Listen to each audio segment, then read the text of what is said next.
Welcome back to TarnationTV.com. Here we are on a Wednesday evening, All-Star Racing League Cup Series on Wednesday. So tonight we are at Michigan International Speedway. There's all kinds of neat things going on tonight. We've got open setups in play, which is very cool. And of course, we've also got some stages we're going to have to worry about. But yeah, it's going to be a lot of fun. There's a lot of different stuff going on, so it's going to be cool. Thanks for watching. Thanks for joining us. And yeah, my name is Blaine Donlan, joined by Rod Weston, who races here most of the time, except for tonight. So sorry about your luck, buddy. No points for you.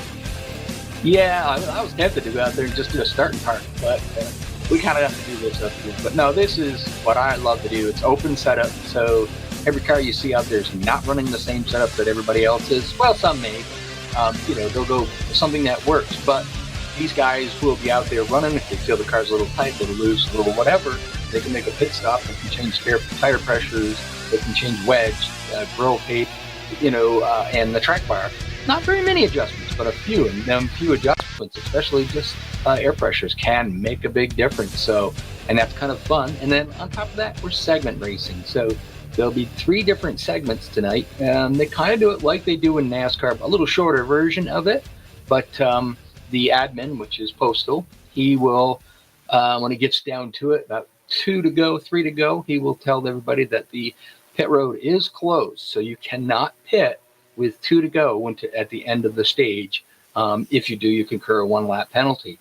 And then you'll go across the stage, and then they give stage points. So the top 10 will get some points. I believe it's like 10 for first, all the way down to 1 for 10th place. And that adds up, to help you out with your points.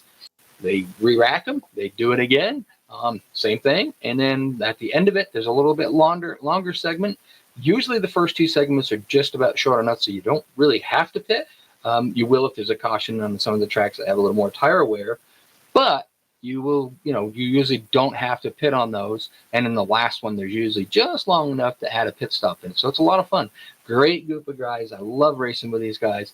Not happy with Brian. I'm trying to get him up here tonight because I wanted him to help broadcast so I could race. But hey, I love ASR. It's a great league, and I'm happy to do it for him. So here's a question. How does race control keep track of the stages? Because this isn't like a new game. They have to take a screenshot of the standings, or how does that work? It is, I believe it's all done off from the replays, but at the end of the night, I believe Postal goes into replay analyzer. Oh, I see. So it's a post-race thing. They'll go back and then, right. Once the penalties are all figured out, then they can figure out where everybody was at the stages. Yeah, because at the end of the night, he will do something, the old, Bob Dixon factoids kind of thing. And that doesn't really go as far as Bob Dixon would back then, rest in peace there, Bob. But he does kind of throw out, who got the fastest lap, and stuff like that during the race. And some of who's the hardest charger, because I believe there's points for that as well. Not 100% sure because we didn't really worry too much about points. I'm not a points racer per se. I go out, I race, I just finish the best I can and let the points fall where they fall. Right, you just run your race and you get what you get. So this is week 14 or week 15 because they've got a few races under their belt here so far. Yeah, let me see if we can figure that out. I don't think they have that in the points, so I'm not 100% sure. I missed the first race only because busyness. I got a little busy and I forgot that the first race was coming up.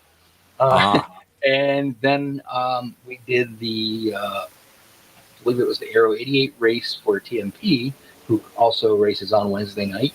That afforded us 5 more races with TMP. So there's 6 races that I've missed, or 7 races that I have not run this season, just because. So that's why I say being up in the booth isn't such a big deal because, I'm already out of the points. I really wanted to come over here and run the complete season and, go for a championship. Right now, Dennis Chambers is in the lead. Jerry McPhee is second. Chuck T's third. Brad Burke, ASI Todd, Mike Ireland, ASI Digger. You take that top 7 cars, and they're pretty stout cars. So they are really good at this, open setup stuff. Dennis Chambers especially, he is one of the one of the good ones out here, and enjoy racing with him. It's a lot of fun. Like I said, it's a great group of guys too. Even Brian Wolf. I mean, he's tolerable here.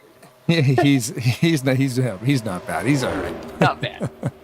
We have to give him a little bit of a hard time just because we blame him for Saturday nights, and we keep saying this, but Saturday nights ordeal where we're not really sure what happened. The strangest thing happened where you couldn't get in. I jumped out and you were able to get in. Blaine Dolan, sorry to interrupt. Get a copy. I ended up finding out it was my player folder somehow get corrupted. It doesn't make sense. It does happen once in a while. So unfortunately for SMO, I'd really like to apologize to them guys. I was unable to make it in there due to that problem. Last night we had to throw an audible, but we did get it in and get it done. And today I hammered away at it last night after we got done with the broadcast, and I got it, I believe, back working, which I did. And then of course when I got home, I had some other problems with it, but we got it back working. So that's we got it back working. Brian's whispering us. Could you grab him and pull him in here? Do we really have to? Yeah, I don't know what he wants, but we're going to find out. I got to move a little thing so I can find him there. Yeah. Hey, Brian Wolf, I heard your whisper, buddy. What's happening? Oh, no, just wanted to let you know they were doing a quick server reset. We're get that 316 car in the right one. Yeah, it looked like Shalinsky was in a 300, so I figured that was a resetter. And as I was talking about earlier, I had the chance to stay in 14th in points, and I was just ahead of Shalinsky. I think Brian Wolf called him up and said, "Get over here. Rod's not racing. You can get ahead of him." Shenanigans. Yeah, you caught me. Yeah. We're still blaming you for Saturday. That's all. Like basically, are we live on the air right now? Yes, sir. Oh, okay. Sorry. No, it's going to be fun. Yeah, they're going to qualifying here in just a couple minutes or two, and I'm going to go ahead and scratch Q tonight, try to explain some of this stuff we're doing. I got it all covered already. Yeah, we basically covered it. Okay, you don't need me. I know what's going on, dude. I run here, so Well, then wouldn't you agree that I feel like that this series here in particular is just kind of like a hidden gem in the community. It's been so much fun, and so the purpose of this is try to get as close to the real NASCAR as we can possibly get with this sim.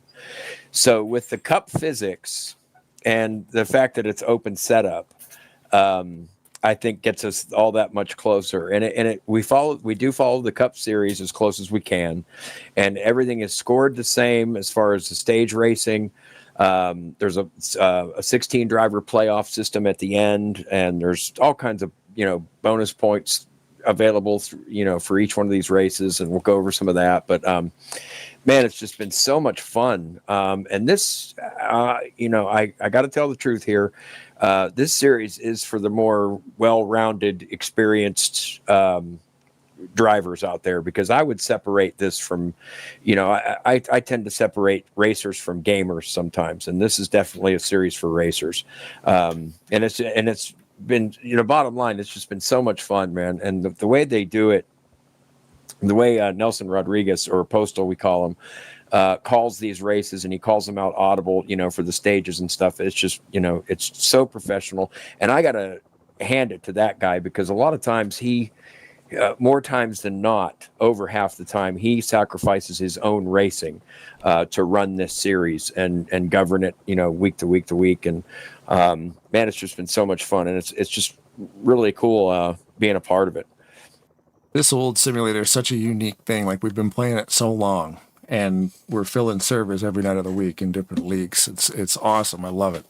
And the open setup is such a cool thing, because you're not only, each individual driver is in the garage doing their own thing, tweaking it to their style, because everybody has a different driving style. And then you're not only doing that, it's dynamic, because you can literally come into the pits and change stuff in the middle of the race like you could in a real race. So it's such a, like you said, winning is already hard enough in this game because it's so realistic. Then you add an open setup into it. Now we're talking. Like you said, this is right. This is a racer's kind of setup right here tonight. Oh, absolutely. And like I said, these guys have been doing this for a while, and they, there's such a gray line with these setups, there's such a gray shaded area between trying to find speed out of these things and having a car that'll handle and won't race out of control. It's you have to adapt these things to your style. Now, myself, I don't put that much into it. I really don't. I race on borrowed stuff. In fact, my setup tonight is one of Autry Waits' Sunday Trips old sets from this track. And in fact, it's the same setup we used for fixed at Fluid Raceway, because it's for Cannon's race. So it's the same thing I use here. So even saying that, like if you're running on a solid Autry fixed setup that you would run, you can still modify it. Like, do you do anything on the track? Like even in like later pit stops, do you add tape? Do you change tire pressures? Like, do you do anything in the pit stall? Not really. I mean, unless I would really be thinking about it and trying to, for me, it doesn't really come down to that. So, like I said, I'm on borrowed stuff. So I run what I brung.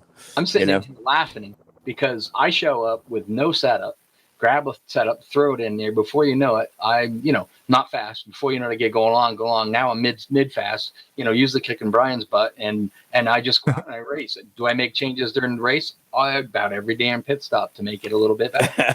And you forgot too, not only do you want to, you got a lot of these tracks, you've got to have the setup that is not so tight at the end of the run that at the beginning of the run, it's a little bit loose. So you've got to be able to also consider at the end of the run, because we do have a lot of green flag runs here. So that's another thing that comes into play. Not only having a setup that's good for the first 5 laps, but also is good for the last 5 laps. Yeah, absolutely. Yeah, and it almost forces you to have to make a green flag stop, and at least one. You know what I mean? And then that's another way we have it set up here is we set the server for longer laps in case we would get into an overtime situation, a green-white checkers at the end. So we're guaranteed to finish under green. Now, the other thing about that is, this, like I said, the stages are audible. So for tonight's purposes, it's going to be lap 15, lap 40, and the race will end on lap 75. So all that has to be called out audible because we can't get the game to drop the flags like some other leagues do. Maybe we'll work on that later, but man, it's the top 16 drivers towards the end go into a playoff elimination type thing. So it's total points collection. You do receive certain bonus points for like winning stages and top 5 in stages. And then also there's a point, of course, for leading a lap, leading the most. And also we have 1 point available for the fastest lap of the race under racing conditions. Yeah. So we've seen that glitch out sometimes. Like I'll get like a 600 mile an hour lap and do it in like 2 seconds. That would be negate. You would negate that, right? You wouldn't. That's right. Practice. Yeah, exactly. Yeah. And practice at Martinsville sometimes, or there are other tracks that do. It really basically bases on where you start on your pit stall. So sometimes if you have an accident, jump back, it just kind of triggers weird when you cross that line, and then you get this insane lap that you never could do. So it's kind of a silly question anyway, because I've literally only seen it happen half a dozen times in like 20 years. But yeah, it's just funny little glitches. But that's crazy. So you guys there's a lot of ways to get points here. Yep. Oh yeah, and I was going to actually say, Blaine, if you're actually connected to the server, I see that you are. If you wanted to go into the garage and just show the garage area, just scroll through them tabs real quick, and you can see all the different things you can do to these cars to make them go faster, or get them to adapt to your driving style and all that stuff. And you throw on top of that the talent that we have here. It's just, man, this is. I just feel like there's drivers out there that don't know about this. That are going to want to. That's the purpose of our broadcast tonight, because normally we broadcast on Saturdays. So we carried that race that we're missing this weekend over to here. So we appreciate you guys doing that for us too. Blaine, go to expert setup, not easy. I changed it to Jasper. Okay, because easy. But and as you're going through those, I mean, you can see everything, the weight biases and the drivetrain and suspension and all that stuff that you can tinker with you know, to that's what makes this series so darn challenging and competitive at the same time. And it's just been, man, bottom line is it's been a blast. It's been so much fun. And that's why we wanted to showcase this. And because again, I really feel like there's some drivers out there that this is what they've been waiting for. You know what I mean? And it's just been hidden from the community for a while. I wonder, like, people should know about this, though. I mean, this thing's been around long enough. Like, even that suspension tab there, where you've got left front, left rear, right rear. And if I want to put, like, a 0.0 of a degree of camber in the left rear tire, I can. And ride height, suspension, like the strength of the springs, the rebound, like you literally can change everything you could on an actual car. And people don't think about this stuff because a lot of leagues run fixed, which somebody else will do this and then they apply it to every car. But what you also don't understand is I don't understand a lot of stuff. Different bank tracks, you would run different cambers. So on a flat track, you would run a lot more camber. It doesn't sound like you would, but you'd also run a lower air pressure. The higher bank tracks, you can run a little bit less camber because of the banking. It's simple stuff like, if you're going into the corner and it lands pretty good, but when it gets into the middle, it just kind of rolls out a little bit tight. You just add a little compression to the left front, take away a little compression to the right front, tightens it right up. I mean, it's knowing how and what to change is the harder thing. And that's it. Brian doesn't mess with it too much. He takes the setup, he gets in there, it works. I'm happy. I am playing with this thing left and right. Yeah, you could literally. There's thousands of combinations. There's probably tens of thousands of combinations because there's so many minuscule adjustments you can make. Like even right there, like 50 pounds of pressure. Some minuscule degree changes, like a tenth of a degree right there on the camber and the caster, and it's like, it's cool. Yeah, like I said, I mean, some of these guys are really good at this stuff, man. If I were to mess with those, I've tried messing with these setups before, and I tend to take too big of swings at it, meaning like I'll change something like too much, and then you can tell when you take it out on the track, you can tell how it drives. Yeah. Whoops, I went too far with that. Why am I on the other side of the fence now? I've experimented with downloading other setups, and the guys, well, again, if I go back in the garage, people up here, there's a track notes thing. You'll get on some of these different, like, see if I could even like load up anything really. If you load up something, and then you can get into the track notes. Yeah, there's no notes, but you can type track notes. So you'll get in here, and the guy who you downloaded it from, if you look at those notes, it's like, okay, super loose for the first 10 laps, but then it really tightens up. And okay, so if I'm patient with this setup, it's going to come to me in a long run, and that's the way it's been designed.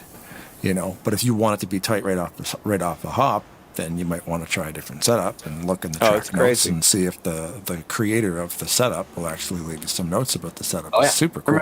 And this game is, again, 23 years old. Herman Reese. It's crazy. Setups, Herman's setup has very detailed notes in every one of his setups. And he's always telling everybody, write notes, keep notes. Yeah. Well, for our purposes tonight, we got about 2 minutes left to go in happy hour here. I did scratch my qualifying run, but we're about to get started. So, as always, guys, thank you, for covering us tonight. Like I said, we want to bring this hidden gem out into the community a little further. I really feel like there's guys out there that, like I said, this is what they've been waiting for. And we always thank, the league, All-Star Racing League, and Dave Chin, along with Bryant Motorsports, our sponsors. Mm-hmm. He was really nice enough to let me put Fluid Studios on this race. We had a deal going with another league couple weeks back, and that kind of fell through. So it was a perfect opportunity.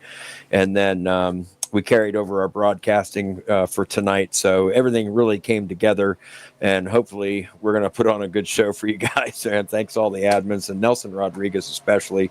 Postal's just done just a tremendous job with this. And he's, he really is one of the cornerstones of ASR, man. So without him and, you know, guys like Dave Chin and all the other admin team around here, we wouldn't be doing this. So, man, thank you guys for being here. And hopefully, the one thing I almost forgot, Blaine, during the race, I will be repeating the audibles that Postal will be giving out. I'll be repeating them as I hear them right to you on Whisper. Does that work for you? Works perfect. Yeah, we know it's going to be lap number 16 and 41. So, and then anything else that needs to be relayed, you'll come through and we'll hear you. Yeah. Lap 15 is the white flag lap. You know, when we cross the line at 16, that's the checkers. Right. Okay. For the stage. Right. Yep. Right. Yep. Yeah. So, and then again on lap 40, and then again, the race ends on lap 75. Yes. Yeah, correct. you guys that is as long as it's under green flag conditions. If it isn't, it will go until it ends under green flag conditions. After 75. Yeah, this is kind of new to us. You know what I mean? Doing these broadcasts. I was telling him earlier, it catches me every time because I get in there, you know, we're getting down to it. I look at the fuel, it says I need a splash of gas or half a tank of gas, and I'm going, darn, I can't make it in fuel. And I forget, we're not going to lap 100, we're going to lap 75, you know, and that I can't tell you how many times that's caught me off. But it's still awesome, and I appreciate everything that Postal does. And I love racing here. This is my home. This is where you usually find me racing until, you know, Brian doesn't want me on the track tonight. That's all. Well, like I said, somehow this series does it all by itself, and I've said it before. This series really separates the racers, the drivers from the gamers. You know what I mean? It really does. And if I got to separate you from it, I'll do it any way I can. But like I said, what better person to have up here but the guy that does race here all the time, knows these setups, you know, knows how to make setups, knows, you know, the racing format, and I'm out of the points just because of other broadcast stuff that we've had to do. So I will be back here next year. And if Dennis Chambers is going to be the one that wins this, who knows, but I'm coming to go and take the championship. So. Yeah, this is new to us, so we hopefully our timing will work out, and we can work on that. It's kind of a practice thing for us because we want to look to maybe broadcast some more of these in the future. Maybe some of the bigger venues. Like this is a really good one for us to start off with. So, guys, I got to get going. Thanks for having me up here. I'm back in the car now. I'll be relaying to you, Blaine. Awesome. All right, good luck. Give him hell. Drivers, to your car. All right, then. Go. Drivers. And I beat you in qualifying this time. Not a normal thing for me. So these guys will be gridding up here shortly. And they grid up on the backstretch, so they do not do a full lap. Oh, they're doing a half pace. Yeah, yep. Right on. Get my pit lane camera set up here. Actually, we could probably, they're on the back. There they are there. I'm not sure how you pronounce Jeremy's last name. Menifee? I would say Menifee, yep. He's really good. I'm surprised he's not the points leader, but they're again not. Dennis Chambers, as we've always talked about, is the sneaky guy. I've raced in this, like I said, raced with this league. And I had mentioned something to him one time about how, I'm just going to work with you. And he's like, don't worry, don't hurry. He goes, I ain't showing my hand, And that's why he's the points leader, because he is a very methodical, great racer, and really, really, really uses his head out here to to make sure that he can stay in the points lead, and it shows, And I'm one of the guys. I love racing with all of these guys. I've had a couple of bang ups with ASR HUD, not his doing it. It's all me. Getting used to the 3 monitors. Oh, right. You're driving in. Yeah. Well, it was at Lowell's with Texas, and I got underneath them, and our goods are further away than they appear, I think it was, or something right. close than they appear. And I ended up driving in the grass, and about, 10, 20 laps later, we're doing the same thing, and I ended up clipping him. So I apologize to him, left and right. I did not want to do that to him, but great group guys. Love racing with these guys. MT on point. Chuck T. Skittles 18 on the outside. So it does actually say 90 laps up there. Yep. It's actually 75. So, Like they said, this race will end under a green flag condition, no matter what. Yeah, I forgot about that because it's the first time I've ever done a race that actually builds overtime into it. So I should have actually had a cover up for that to show 75. But yeah, I'll have to adjust that for next time. Yeah. First time doing it, you'll get there. Yeah, that's the thing. This is the first time I've ever done a overtime setup. So now it'll say 90, but it's actually 75. Those extra laps are just, to guarantee we get in there and get her done under green. Looking at Menifee right now, in first. I'm watching something on Menifee's car just to try to see what everybody else is doing. And I am going to suggest, I can almost guarantee you, he's running very soft springs in the back of that car. Watch the car when it goes through the corner. The back end seems to squat and bounce a little bit. That's kind of a sign that he's really soft sprung in the back. Oh, okay. Now, Dennis Chambers' car is doing the same thing, but that's the thing about this, which is so cool. I mean, no two setups can be the same because your style of driving. Perfect example with Robert Spring. We've had him in here a couple of times, and I throw setups at him, and he'll get in there and he's like, "Wow, it's a little bit loose," and that's just because that's the way I like it. But I just throw at him, here, change this, change that, boom, it comes right to him, and he's done really, he has enjoyed coming in and playing around with us and doing it. Yeah, it's such a cool. Oh, David Chin. I don't have David Chin's car. Yeah, that's the Sundrop. Huh. Should have said something. We would have got it. He wasn't practicing. It's the first time I've seen the car. Another guy to look out for too. I mean, obviously a lot of these guys are really good. Jeremy, he's real good. Todd Wilson is another one that's really good. Second place right now. Chuck T right back there in third. No slouch. But you'll notice that Dennis Chambers isn't really up there running with these guys, and that's just part of his MO. He'll keep them in sight, and he'll just wait, let them guys burn up their stuff, and then he'll start working his way up to them. If this thing goes green, goes green to the end of the segment. So, right. And I believe, like I said, it says they can do about 25 laps. Only going to do 15 laps. Ooh, Todd loose on the exit. Wow. Yeah, that broke right around. And David Chin just reacting to the smoke also went around behind him.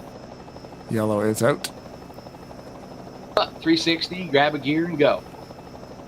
That's what he did. He never came to a complete stop. Does have a tire that's a little bit down, it looks like. Can't quite make the corner. Looks like the right front tire is down on that car, but on the 11? Yeah. 11 has got a little bit, he's struggling with a flat tire there, so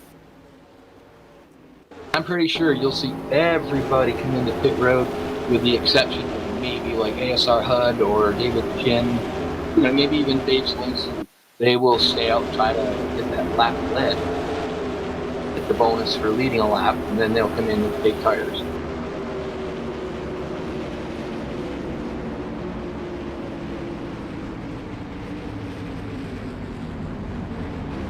I got all of the cars.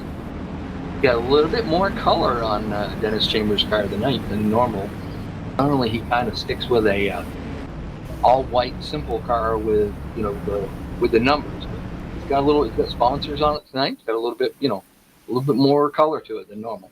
Black, white, and orange. Mm-hmm. Well, don't forget the yellow around the numbers. Yep.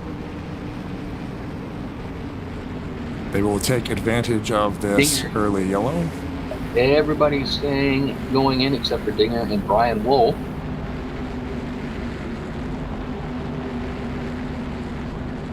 Dinger's going to lead that lap. Brian Wolf probably, depending on what it is a controlled caution. As far as I'm not sure. I think the game may throw the cautions. But ASR Postal has control of them as well. That's how he does his stage ends, and it's usually just 2 laps. And he'll be up there audibly saying, there's no cars lap down. This is going to be a quick caution. You'll know that right off before you ever get a chance, before you stay out. Or so the nice thing about that is it's not like a surprise. You're not going to come around there and you're not going to be dinger then say, okay, well, I'm going to go out and try to lead a lap, and then I'll come in and I'll take 4 tires and I'll be all set. And the next thing you know, we're going green and you didn't get a chance. He hollers the audible on it and says, yep, this is going to be a quick caution. So it'll be only, one time around, everybody gets an opportunity to pit. Second time around, we're going green. Ah, okay. He does an awesome job of and he's doing all this while he's driving. Yes. Yep. Some, like Brian said, some races he does not race. And just depending on the track too. And sometimes you start park and then it can just stays there and controls it. So who is Postal? Like, what's his name? Hudson. So it's ASR HUD number 4. No, it's not Hudson. What the Nelson. His first name is Nelson. Okay, so he's not here tonight then. He is here. You look for ASR Postal. I don't see. Number 7. Yep. So he's not on the track. No, I was going to say he's in the list, but he's not on my GNL, so he's not on the track. So there, like you just said, he's running it from behind the scenes. Yep, he does that a lot of times, and okay. Takes a hit in the points from doing that, but it's not. Like Brian said, he makes a sacrifice to make something very, a very good product. That's the way he does it, and it's awesome. So Brian Wolf was able to stay out this time by. They will get the lights out on the pace car and get the 1 lap to go sign, but he stayed out, led his lap. There's, like I said, 5 more bonus points. Currently, he is an 8th in points, a bit behind Dinger, and a few points back. But I don't think Brian's ran every race. He's run quite a few of them, but I think there's a couple that he didn't.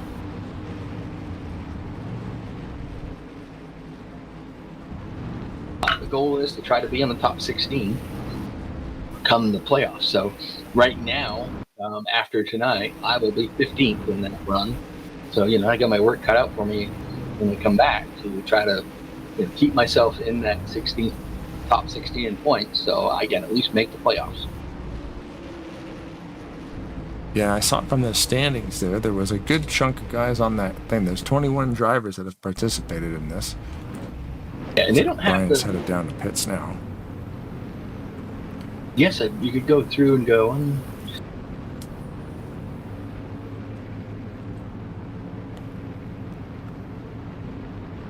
Yeah, 14 races counting.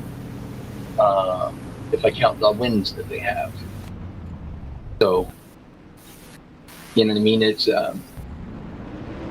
they don't have everything in there. Basically, we, as you saw in the points earlier, they have the regular series in points. They've got how many stage points.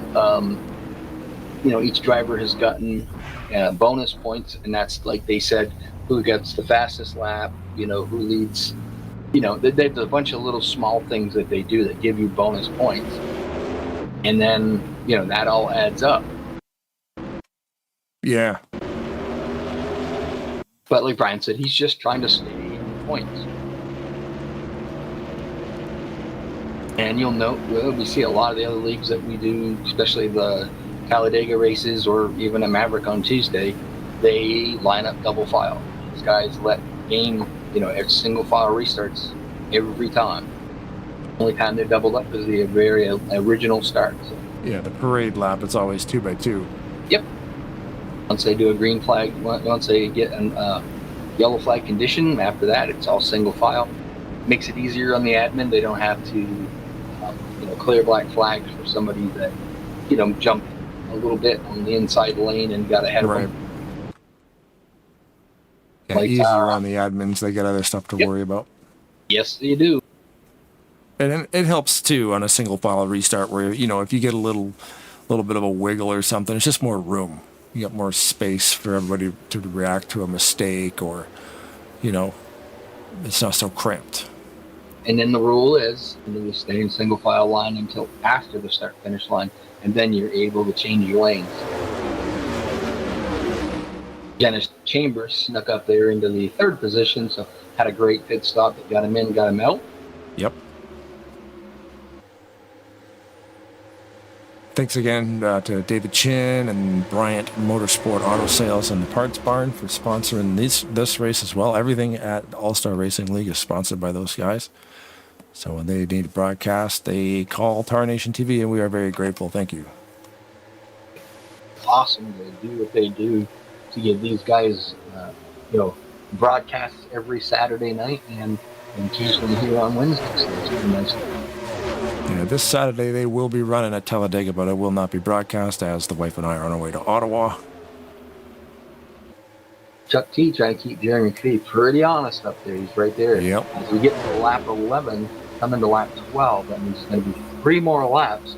So then, not the next time, but the next time they come around here, just before they get to pit road, they'll have Postal saying, on Audible saying, all right, now the pit road is closed.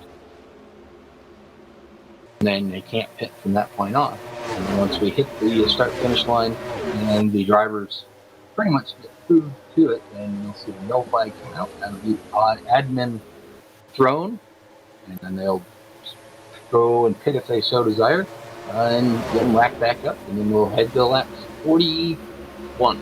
So by closing the pits 2 laps before the stage, that allows you to maybe make a strategy call if you wanted to go in there early, make sure you get on an open pit, and then maybe you can skip one after. Like, is that an option? I guess it could be a strategy thing. I'll tell you a little story about how that happened, actually.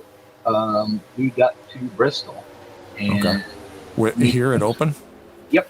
Open setups at ASR?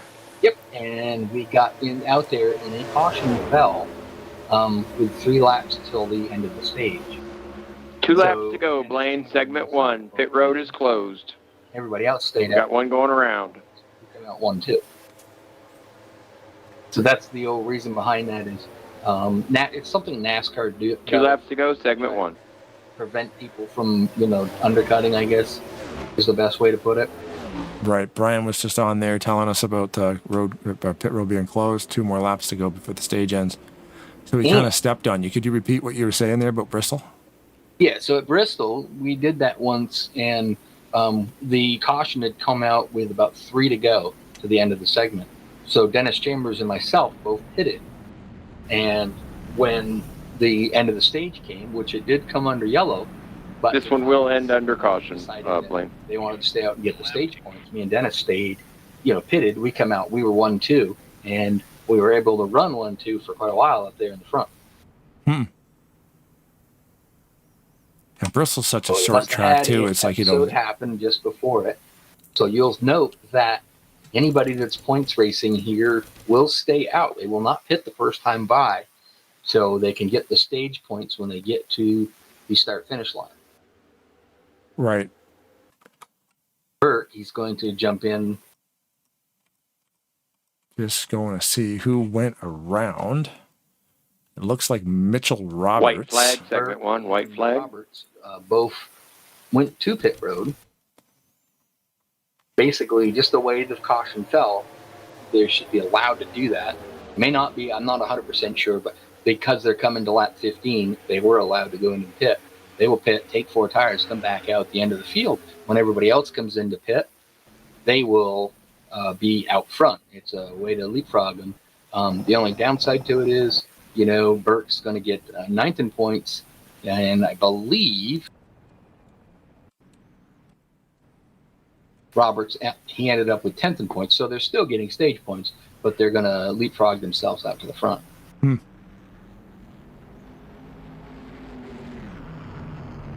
Burke and Roberts exiting pit road. I'm looking at what? We only have 11 cars tonight. Sometimes better to have quality than quantity. And the one car that is a lap down is David Chin, but he will be the lucky dog this time by, which will get him back on the lead lap. Yeah. So they are allowed to pit now, right? Like they can pit Now that we've done under lap 15, you should see all of the drivers that didn't pit come down pit road, get their tires, fuel. It looks like Todd Wilson is going to stay out probably to try to lead this lap. He has not yet led a lap. Currently 5th in points. That will help him out. Get him. Oh no, they didn't pit. No. Okay, so this is all right. Sorry, my Couple bad. cars near the back. Coming there. to lap 15 now. So that's right there is where they get their stage points. Right. Okay. Okay, Yeah, it looks this like time by Shalinsky a little was bit coming off. down Number there. 3 car wins the segment.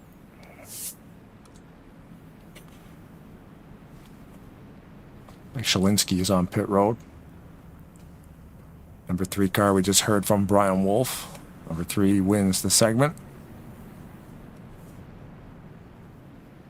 It's more bonus points for him. In the stage points, look at the stage points for the season so far. Dennis Chambers got the most stage points at 218 stage points. So you figure that's a lot of finishing.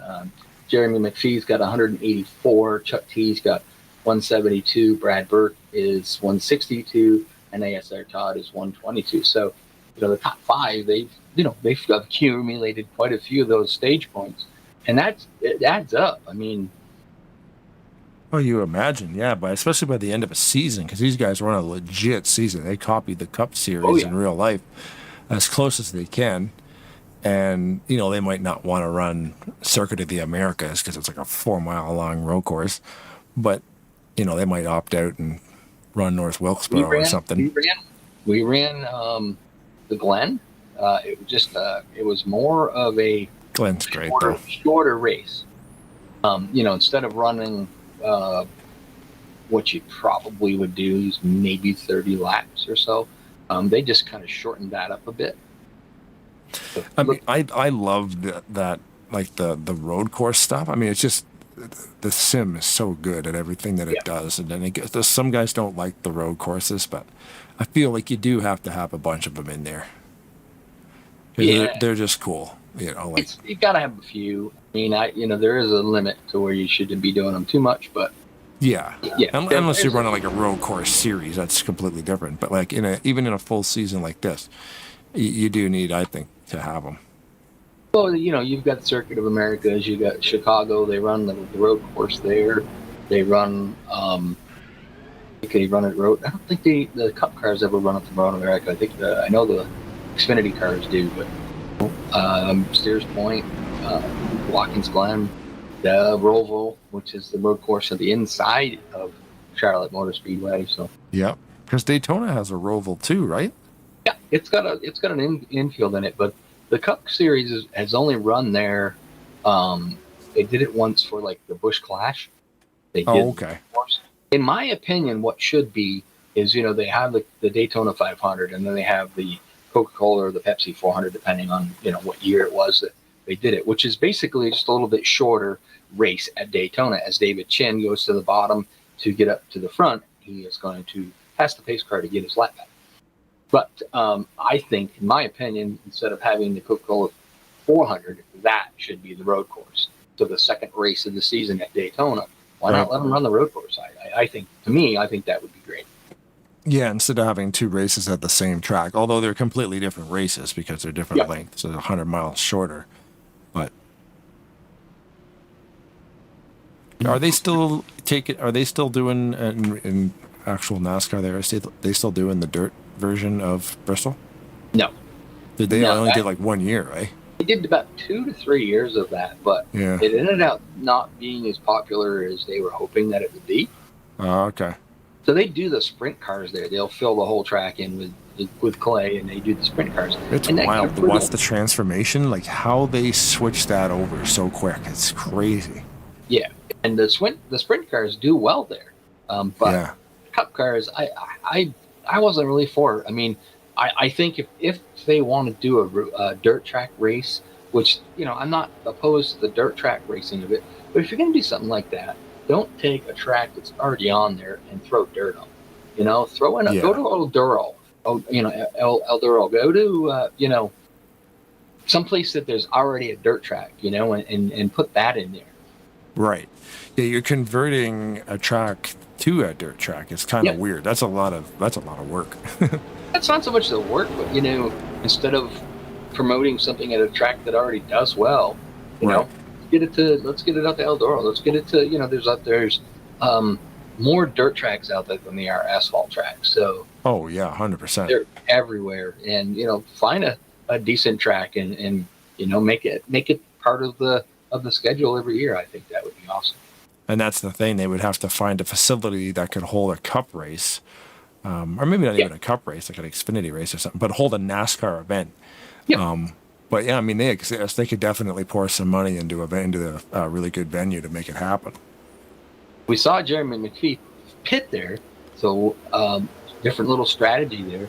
Dale Selinsky stayed out and led the last couple laps under caution. Going to leave this lap on under green flag conditions. Burke stayed out. We saw them guys do a little bit of a pit strategy there to try to get out front. And then you saw Chuck T was one of the first guys that pitted on the normal pit cycle. He's back there in third. ASR Todd right behind him. Like I said, McFay went all the way to the back. So a little different strategy.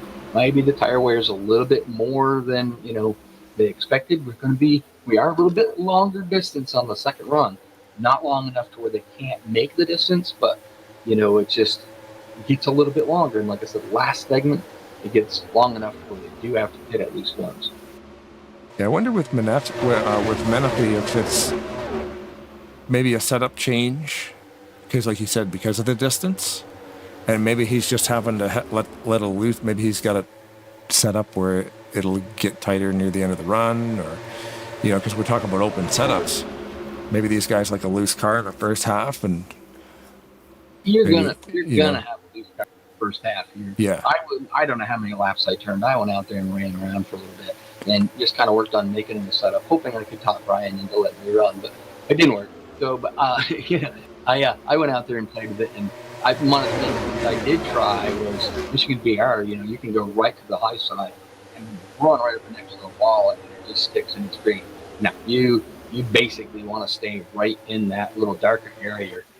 You can run on the high side of that, and you're pretty good. But Chuck T takes over the lead from Selinsky there. ASR Todd right behind him. But you look back there, ASR Dinger, the Burke, you got Wolf, Dennis Chambers, and then McPhee. He's already started working his way up through there, trying to get under the Brian Wolf right now on the front stretch. Got a little bit of drafting help from Selinsky there. See, it's kind of sort of like what we see at the super speedways. They can get in deeper a little bit on the inside of the corners. If you do it right, sometimes you can get off the corner here pretty good. And then, of course, when they get to the back stretch, you see Menifee down there on the bottom. Yeah. He's by himself. You see Burke pulled right back up to the outside of him because Burke was in the draft. Yeah, that's the thing. A very, very fast track, especially down the front straightaway. These guys are up around 205 mile an hour down there. Yellow flag is up. So yeah, these tracks, it's amazing. It's like Texas and here are two of the fastest tracks that aren't plated, and that it's amazing how much speed they carry down the corners. Yeah, when they're in the draft on that front straightaway, we're watching them go into the turn up near 205 mile an hour. Just looking for the point of caution here. We can find some smoke. Looks like David Chin may have been in some trouble there.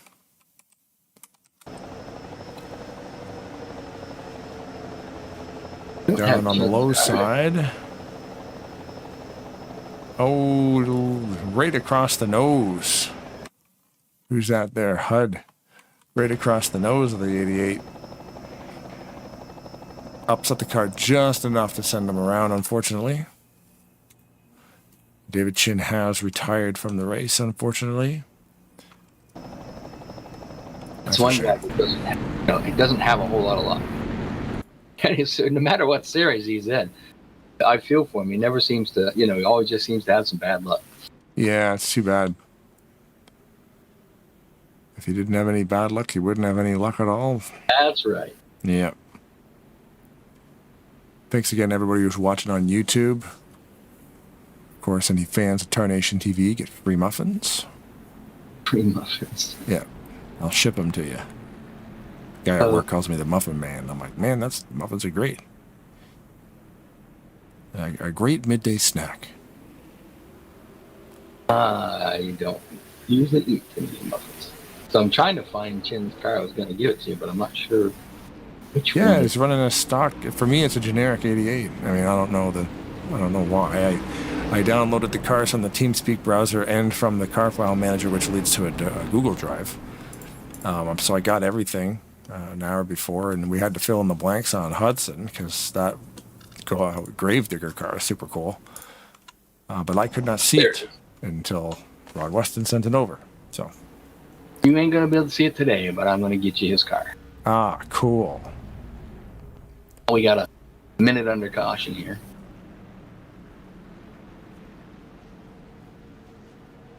Race today brought to you, of course, with Bryant Motorsport Auto Sales. And we'll run some commercials while we're talking about it. So let's do that while we wait for green flag racing. I could get this car for Grandma. Me too. He got it at Bryant Motorsports on High Street in Portsmouth. She's really gonna love it. I know, right? If you need a car, give us a call at 393-2600. That's 393-2600.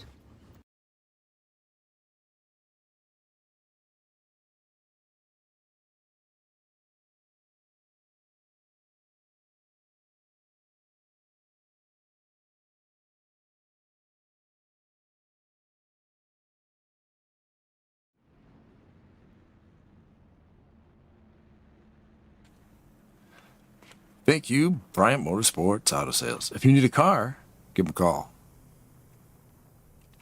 The old one, I didn't see it. Was it the old commercial with the girls when they were little? That was the one, yeah, where the cameraman's in the back seat. If you Indeed. need a car. Yeah, like we found out later, that's like a 15-year-old commercial that they shot a long time ago. They're probably married and have a couple of kids. Yeah, that's what they said. Yeah. The sisters are all grown up and they're adults now. I wonder if they watch this thing, they probably think that's a hoot. Mm-hmm. Like, man, they're still using that commercial. I'm like, Brian found it on Facebook somewhere and he sent it to me. He goes, can you use this? I'm like, of course I can. Whatever you send me, I can figure it out. So I just clipped it, and you just watched it. Congratulations, you're welcome. Focused on Wolf right there. Well, right. I'm going to get it to you later. For whatever reason, it won't let me do it. So. Okay. So take a look at some of these rigs. There's the Ride-On Cannon. This is a cool mod, too. This is Gen 6 BR15. BR meaning Bull Ring, the guys who made it. So Generation 6...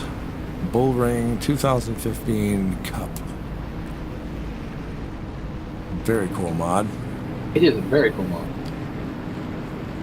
There's a good there's a solid half dozen favorite mods out there. You know, Aero 88, Manx 19, Gen 6 BR. What am I missing? Oh, the Craftsman truck. The NASCAR Cup 2009 trucks are another one. Apparently there's a new truck mod in the works, but that's a rumor. I don't know. The new Gen 7 mod is great. I haven't seen that one. But people don't really use it. I mean, there's a couple leagues that run it, but something like that. FC. I know. I forget now. Oh, it was made. Oh, the team who made it. Yeah. Yeah. Yeah, what is it? FCDR or something? Yeah, FC space or underscore something. And it's a neat looking mod, but like I said, probably be okay now. But I used to run over the air RTG with it on Monday nights, and I had so much trouble with the graphics with that. I think that's an issue, is the optimization of it. But I hear that if you put the car detail to medium, it simplifies the model enough that it helps. Probably a polygon count kind of thing. You click it down to medium, it really doesn't look any different, but it will assist in massive performance boost. So it's been optimized in a way that low, medium, high. Everybody runs a game on high, but you can put that one on medium and you don't really lose much detail, but you gain a lot of performance. Had to shut a lot of stuff off, but Jeremy Menifee out front, Burke second, Taylor third, ASR Todd there in fourth.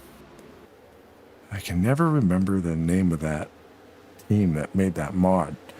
Because I know, like, over at Fast, they were the guys who worked on it. Some of them, like Randall Coleman and his guys, were all involved in that process. See if I can find it. I gotta give them a credit, because it's a cool mod.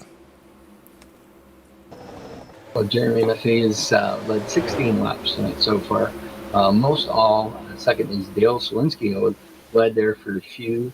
Chuck Taylor's got 2, as well as Brian Wolf has 2. ASR Dinger has led 1. Fastest lap of the night. Now, this is an average speed around the whole the track. 200.911 miles per hour, set by Todd Wilson of ASR Top. And they give a point. They give a point to the, like Brian was saying before, they do give a point out for that if you can hold on to that. So far, Todd Wilson has got the fastest lap. FCRD, Full Circle Racing Design. Yeah, Full Circle Racing Designs. It's a great mod. Absolutely great mod. Just like I said, it does eat up a bit of frame rate more than something. And that's the thing I've heard, like, everybody, like, and that's what they think, oh man, it lags a little bit. But I think if you do go into your options and you click down on the car detail setting from high to medium, it actually will improve that. Obviously, it doesn't have a 5th gear in it, because I know that the next gen cars have a 5th gear, but whatever, you know. Well, a lot of what the leagues will do is they'll run it in a the Trans Am setup, or the Trans Am physics, yeah. Gives you 6 gears, and they just make the 5th and 6th the same gear ratio. And, but then you got to really make a setup, because the Trans Am was never really set up for round gear. Looking back there, Dennis. Right. Currently, right now, I believe he is in 5th spot. Show me 6. But, okay, yeah, he is 6th. I'm just curious, because he just got past Dinger. I didn't know. Wasn't paying attention to see whether he got in before the start-finish line. So he's on his way back up through. We got 11 laps to go until we get to the end of stage 2. You can see the air dams on these things going into the track. Mm-hmm. So they're running a softer suspension up front, maybe, or is that just maybe the downforce on the nose? Some of just the way this mod is. Always the mod thing. But they could be running a lot softer springs than they would be like with a fixed setup as well. Fortunately, this one, this mod, you can go in there and you can even change the ride height of the car. So right. You go out here. I threw the Volker Hopkins setup one out there, and the right front frame was just dragging all over the ground. So I go to the right rear, raise that up. It raises the left. Raises the whole right side of the car up off the track, gets it off the track, it stops it. You wouldn't see the difference. You add camber, take that camber away. You don't see the difference visually, in the game. That is one of the things, though, that's kind of cool about iRacing is if you add, 7 degrees of camber from 2 degrees of camber, you see it. Is camber the angle of the tire compared to, like, the body? Or is that toe? It's basically straight up and down. So 0 camber, the tire would be straight up and down. Right, and then like when you're towing it in, and you're kind of that like straight up and down. Yes, that's like a horizontal pitch, where like toe is the vertical pitch. The way the upper control arms are attached, all right, they have the ability to be slid in or out. So some of the ones with the A-frame front suspension, you have shims that you can put in there, which pushes the control arm in further, which makes the tire lean more. Mm-hmm. The other thing that you can do with that as well is if you take one shim out of the front, add one shim to the back, you're putting what is basically more negative caster, which means you're taking the lower ball joint and the upper ball joint and move the upper ball joint a little bit further forward. Which you would do that on the left side, so that it makes the car turn into the corner better, but it also transfers away from the right rear. If you do it the other way, where you put the ball joint in the top further back, you're increasing the caster. It, as the wheel turns, your pivot point. So imagine the bottom of your steering wheel and the top of your wheel is straight up and down. When you turn with zero caster, the wheel stays exactly the same. But if you put it on an angle going backwards, when you turn the wheel is actually going down, kind of sort of, and on an angle. It increases camber as you turn the wheel. Believe it or not, back in the day, I ran 7 degrees positive caster in my left front. We didn't have a rule about how much camber we could or couldn't have, but my left front tire was bent in a little bit, but not much. But as soon as I turned the wheel, it would just lay right over. New leader there, Todd Wilson in the 11. So that would affect the heat transfer in the tire as well, because you do have inner, outer, and like the middle of the tire, like different heat like ranges as well, right? Like if you're running too much camber, you'll be burning off the edge of the tire, because then you're kind of leaning more on one edge of the tire or the other. You're going to cause a lot more heat because it's not an even spread. Right. So if you lean it too much, you'll heat the inside more than you will the outside, and that can cause an issue. I am having issue with NASCAR, so I'm going to have to jump out of that. But yes, if you go too much will heat it up too much, and it's not going to go well. So you're trying to find the balance. Right. You want an even balance, but you also want help get through the turns too. Right. So some cases, and I've done that in NASCAR, you'll have 7 degrees of caster or camber, and that's too much. So you will take away camber out of it so that you have more contact path.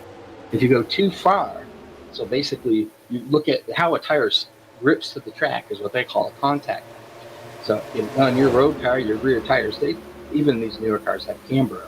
Yellow flag. The contact patch is just a little patch. 2 laps to go in this segment, Blaine. 2 laps to go. Yellow just came out, though. So you want to have that contact patch. 72 has lost an engine. So if you go too much, the contact patch is just, the wheel's not touching enough. So sometimes you'll take camber away to get more of a contact patch. There again, too, that is why you'll see a lot of times they run a lot lower air pressures on the left side tire and a lot of camber, because that will actually allow it to grip a lot more. By having a softer tire, when it comes down, it's a bigger contact patch. And that's so crazy how that's all in here. It's that's why this game's so good. And it's crazy because real drivers get in here and use this thing. Same with iRace, and they use iRacing more so now. But you see there, Dinger got down on the apron on the back straightaway. Does he tag that wall? Yes, he does. With the back. Folded that up pretty bad. I have lost GNL TV, so that part of it's going to have to be for you. Aha. Yeah, we have David Chin in the broadcast now, in the chat. Dinger retired from that accident. He did bang up the back of it pretty good. In a situation like that, you would end up having to probably take a lot of the wedge out of it. You are limited. White flag this time across, Blaine. White flag. You showed everybody tonight. Segment 2. The graphic of the garage and how many changes. Well, you can only do that during practice. After practice is done and you get into the car for the green, the only thing you can change is tire pressure. You can change the wedge. You can change the grill tape. And you can change the right side of the track bar. And so those are enough to where you can make changes. A pound of air pressure on the right rear will take a car that's a little bit tight and loosen it up. What the track bar? What does a track bar adjust? Because I know it goes straight down into the suspension. Basically, what a track bar does is on the left side of the chassis, there is a mount, and that bar goes from there all the way to the right side of the rear axle. Yeah, because we can see on the, let me get a thing here. We can see the red circles on the back of these cars.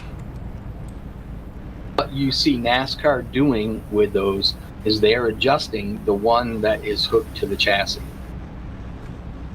Okay, and they do is they raise and lower it. The best way you can think about it is if the car at static ride height is just sitting there and that bar is going downhill, when they get on the track and go through the corner, that is going to raise up. As it does, it's changing the distance from the chassis to where it's located on the rear end in comparison with the chassis. So as it raises up, it actually moves the axle out. So they'll change that point so that either the axle can, when it raises, Checkered flag, segment 2, Blaine. Checkered flag, segment 2. Change it. Todd Wilson, number 11, wins On the these segment. ones here, I think it's on the mounted to the frame on the left, and it's hooked to the left side. So I was backwards on that. But that hole that you were showing there is where they'll put a wrench down there, and they just adjust that point up and down, and it changes where the axle, pivots. And like I said, the higher or the lower, depending on where they're at, in that, it really it sounds weird, but it keeps the rear end lined up with the chassis. But it's two different. So if you've got it a lot higher, and then the car is at static ride height, once the car squats, it'll push that rear end to the left. If you've got it lower, but then if you have it equal when that happens, and then a car squats, it'll push the rear end the other way. So it's just little different tools that they have to be able to slide the rear end, as it were, back and forth. Wow, that's crazy. Yep. So the 3 holes on the back, obviously one's the wedge, one's the track bar. Is there 2 track bar slots or? Nope. One's the track bar, the other 2 are wedge. Oh, the wedge is like, left and right wedge. So what it'll do is in the chassis, there'd be 2 long bolts that go down, and there's a cup that's welded to the chassis that's threaded, and there's this big bolt that goes down through it. The top of that big bolt will have like a half-inch square in it, like for a socket for an extension. Okay. Drop that extension down there, and if they're turning it clockwise, they're pushing it down, which what that does is it puts more pressure on that side of the car, and by doing that, it will basically loosen it up. On the left side of the car, if you would do that, it would tighten it up, or vice versa. You can bring it up on the right side. It depends, not so much in this game, but like in real life, they have certain ride heights that they have to confer to. So, sometimes they'll try to not, go out of those specs. So by doing so, they may bring one bar up a little bit and the other bar down a little bit, just sort of to keep the heights about right. The way NASCAR is now, they're getting real picky about how, and that was the end of the stage right there. We kind of missed that one. Yeah, Brian called it out, and now they are doing their pit cycle. And it looks like I wonder if there's many adjustments on that one, because now we're getting into the long run to lap 75, where the race will end. So now that causes, some adjustments. Now you gotta go farther. There won't be another stage break. Now we're all at a stage break, so we're going right to the checkers. And you would have done that during your practice. You go out and you would say, all right, I'm going to do a 15 lap run. I know I can do this. Then you come out and you say, well, now I've got to go a lot further. I've got to do about probably 32 laps. So I'm going to do twice the distance. You go out and you'll do that. And you'll say, well, at the end of that run, I was a little bit tight. So I need to make adjustments to make that change.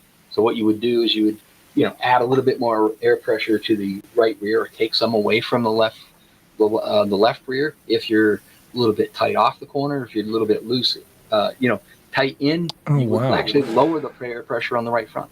So you would do that on like that pit stop right there, knowing, like, I guess kind of like what I was asking. Now that they know they got to go the whole way, they're making adjustments to the cars to make sure now, knowing there's not going to be another stage break, we got to make this thing go the distance. When we get to the interview, the top 3 tonight that finish, that's one of the questions we'll be asking. Did you make any changes throughout the race? We'll find out for sure. That's what I do. I know I do that, but you got some guys like Jeremy and Todd and Chuck up there that are they're pretty good little shoes. They may not make setups all night long. We know Brian Wolf is not going to, because he's not 100% sure what everything does. Right. That would be kind of like me. Yeah. I kind of know what stuff does, but then much like Brian, I overdo it. Yeah. I got to put in 3 cranks on a wedge, and then the car's completely messed up.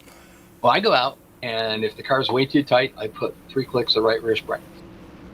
That immediately fixes that. And then once I get it close, it's just shocks. It's all the shocks adjustments. And then during the race, if you get damage, you can make a few changes. And, sometimes depending on the track you're at, you might want to make a few other changes. Sometimes, this one here, I think I was running 60 tape, and that was about as much as you could run. Mm. You might run a little bit less tape, and maybe let's say they run 55 tape, and then when they get down to it, maybe they're only going to be a 10 lap run. You'll put 5% more tape on there, give yourself a little more downforce, a little more straightaway speed, and go to the end, knowing that only in 10 laps it's not going to heat up to the point it won't blow up. Yeah, it won't melt the motor. Oh, some bump drafts there. Yeah. I was handed a memo right here. ASR Dinger blew a motor. Yeah. Thank you, David Chin. But yeah, that's unfortunate for Dinger. That might have been the cause of the incident too. Yeah. The motor blew up, and when it does that, you get your foot buried into that throttle. You're trying to go. That motor blows up. That rear end locks up, and it's just like pulling the e-brake at about approximately 180 miles an hour. Yeah, exactly. Now the rear wheels don't want to cooperate, and you're like, okay, now we're drifting. You have no control. You are a passenger just trying to keep it from bouncing off the wall, and unfortunately for him, it did do that.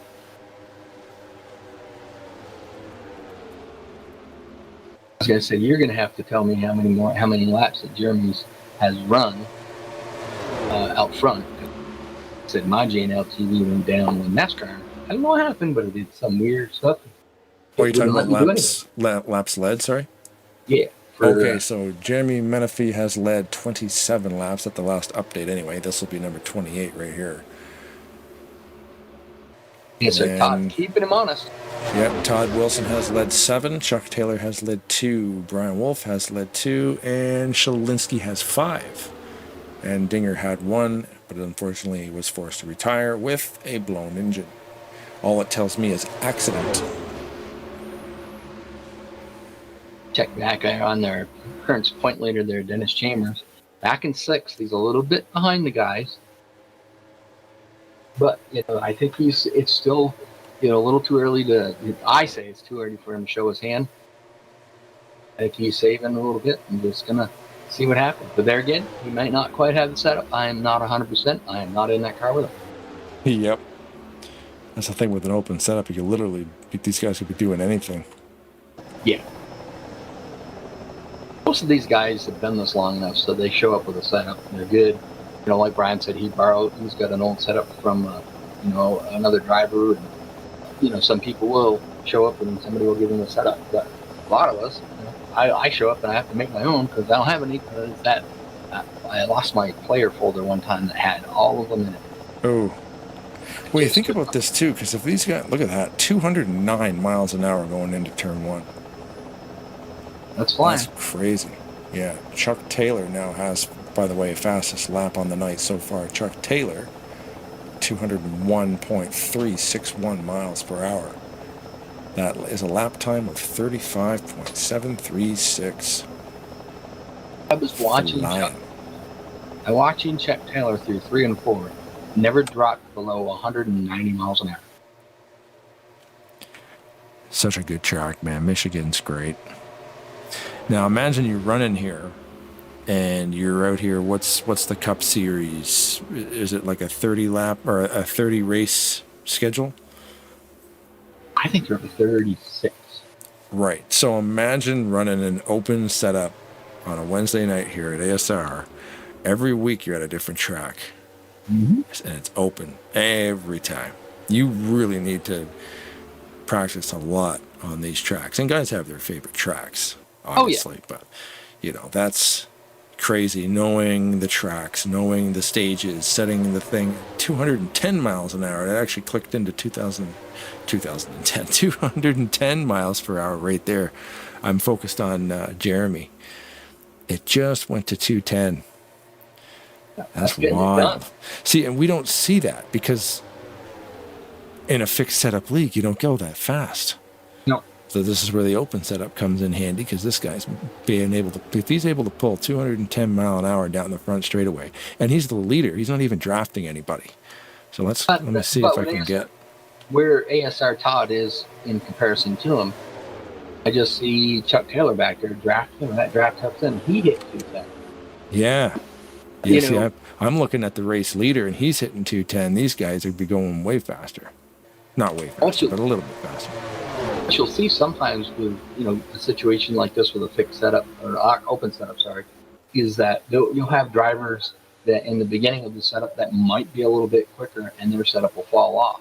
A good guy will, they try to get the setup so that it's a long setup. I do know that Chuck Taylor, just about every week, he'll say, I wish that thing went green. I had a great long run setup. And he usually does. Right there near the end of these things. So all of these guys are pretty good. And you have your drivers, like Jeremy and Todd and Chuck and Dennis and Burke, that they have a tendency to run more near the front. But you look at it, they are the top 5 in points, and they're that way for a reason. See, Mike Ireland is not here. He was a pretty competitive driver as well. And then I'm not picking on anybody here, but then you go from like 7 down. It's the drivers that are like I'm involved in that. We're good, but not that good yet. We're working on it. We're getting better every time. Yeah, just learning, right? I mean, these guys are out here, like, let's just work our way around the field here now. In 8th position there, we got Mitchell S. Roberts in that Valvoline rig. 66. Yeah, the 66, yeah. Dale Shalinski in the 94 in front of him in 7th, being scored in 7th. There's Dennis Chambers in 6th spot. The only car a lap down, by the way, is Mitchell Roberts. Brian Wolf sitting there in 5th. Good points day for him so far. And Brad Burke, the number 87, in 4th place. Bass Pro Shop sponsor, always looks cool. Burke's pretty cool. Taylor getting on the inside of Menifee right there. Or trying to get in the inside.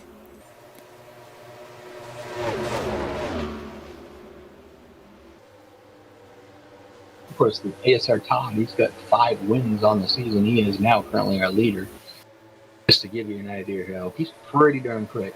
Him and Jeremy, they've won multiple races as well as Dennis Chambers, but nobody's got as many wins as ASR Todd does as far this season.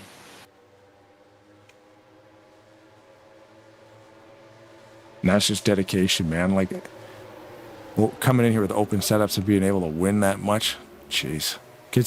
You just rely on leagues running fixed. And this isn't the only league that runs an open setup series. There's a bunch of them. They are, but the ASR Todd hasn't run the full season. He missed races at the beginning of the season, then he came back. He's been running with us ever since. So he's currently sitting back there in fifth spot. I would say about 200 points behind Dennis Chambers. But he keeps running the way he's going. He's going to work his way further and further up the totem pole there. Long season. Right. If he continues to run the rest of the season, who knows? Dennis Chambers a wily old fox, but he might be able to get him. Just a reminder to the viewers watching, 90 laps is not the full race length. It will end at 75. So we are within 20 to go to the finish right now. No more stages. The 90 is there for overtime situation. And that's always a fun thing, too, to deal with, because you're not only setting this car up to run a certain distance, and these guys definitely know what they're doing. They've been playing this thing a long time. They're like, okay, I got to get this 30-lap run in. I'm going to do this, this, and this. Boom, pit stop, bang, done, go. And now you're thinking, okay, what if we get into an OT situation? Do you have enough gas? Yep. Because you might be taking that fuel right to lap 75, 76. And you get a couple of restarts, you get a couple of overtime situations. Now you're pushing your fuel farther. You might not have 5 or 6 extra laps of gas in there. If that happens twice, if they try overtime twice, you're running out of gas. That's like I said before, where I get caught. I look at the fuel mileage and it says, well, you got 90 laps to go, and you're going to be short. You're going to be 5 laps short. And I'm like, oh crap, I'm not going to be able to make this thing. And caution comes out, so I pit. There I go. I got plenty of fuel, and I realized, oh man, what are you doing? You were third. You pitted from third. You could have made it. Pitted from third to get gas, because the game is suggesting that to get to the 90th lap, you need a full fuel service when you don't. And it sounds funny, but you're not accustomed to, you're so accustomed to playing the game that you look at that and it says, well, you need a half a can to go, so you're planning around that, and you're just not, you stop thinking that, oh, it's not 90, it's 75, and catches me all the time. 15 laps to go. Burke in the pits. I was going to say, we should start right size at least. He's getting full service. 4 tires on Burke. So I'm thinking, we're going to start seeing some pit stops probably. We'll stay focused on the leader here. Todd Wilson in the 11. Will go a lap down. And I mean, Burke did pit from 4th because he was... See him fourth? As he was coming off the pit road. Todd Wilson had passed him to put him that lap down. But that's okay, because he'll get out there, get up to speed. I don't know how much the fall off is. I was just looking. So, they're almost a second off the fall off to the best lap. So, just looking at Todd Wilson's best lap, right, 816, sorry. And the last lap was a 36.709. It was about a second slower.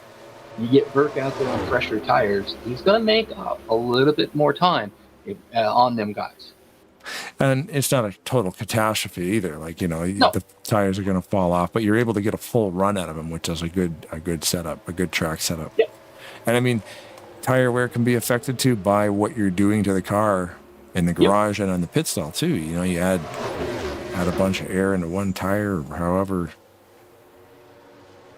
Oh, you can add too much. What's the great thing too about open setup too is if the car gets damaged, and then you get out there and you're feeling it because now it's damaged, so it's going to drive different. You're like, okay, this thing's driving like this. You could actually go make an adjustment to compensate for the damage. I've done that before too. You might have to add some wedge or take some out just because you smash the car. Usually, if it gets really, really loose, you just jack some more wedge in it. You'll also take off. A lot of times, if you've had that damage, take off a lot of them, if not all. I've done that before. Of your grill tape, especially if you have a damaged motor. It's not going to make you any faster, but it's going to keep that motor cool and increase your chances of having that motor make the distance. Right. That's a good call. Yeah, you just remove it all. Just take it right down to 0. Yep. I've done it just so I could finish a race. That makes sense. Yeah, because in a fixed league, you would have 45% tape on there the whole time. Yeah, you got in a fixed race and you damage the back of the car becomes very loose, and you just have to adjust your driving style to try to see if you can get underneath you. Where here, you can make adjustments that will, fix that problem. 10 laps to go. I was thinking too, at a super speedway, if you run an open setup at a super speedway, you could run a lot of tape, but you in the draft might be an issue because there's no air coming into the grill. Yep. You got to step the car out to get some air in there. Got to watch them gauges. We're seeing Todd Wilson, Chuck Taylor, and Dennis Chambers still staying out there. Yeah. One thing that they can do, if they have got set up good enough to be able to make that distance up, they may be able to get down to where possibly Burke went in and he'd have to take, and I'm speculating here, but half a tank of gas. Right. These guys might be able to take a splash. Or Burke might have had to take a full tank with these guys. May be able to take half. That's and you know, no tires. That's a pretty quick pit stop. You see Jeremy coming off pit road, so he's made his pit stop. You think they would try? He's okay. Wilson coming in now. So you think this is our leader? That's exactly what I do. Just jam her down there on the flat and hammer on the brakes. I love Michigan's pit entrance. It's so much fun. Mm-hmm. Right on the edge of disaster, coming in there all the time. It's a riot.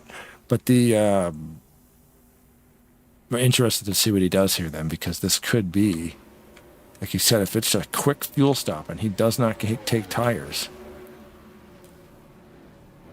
It's just he's taking tires on pit road. Yeah, he's taking rights. So is Chuck. I would imagine they want to at least take rights, maybe not lefts. Oh, lefts for Wilson and lefts for Taylor. So they're getting full tire service. Current leader now. Here comes Roberts. Dennis Chambers is making his drive down pit road now.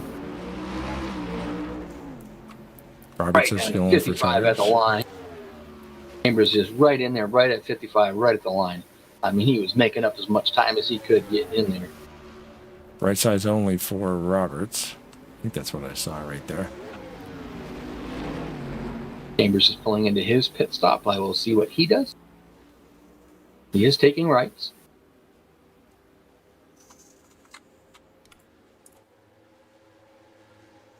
Right side only is for Dennis Chambers. Outsides, and so, just enough fuel. Yeah, and so here comes the leader. So, like, the 11 will pass. Goes Jeremy. Will pass Chambers right there. Murphy out front right now.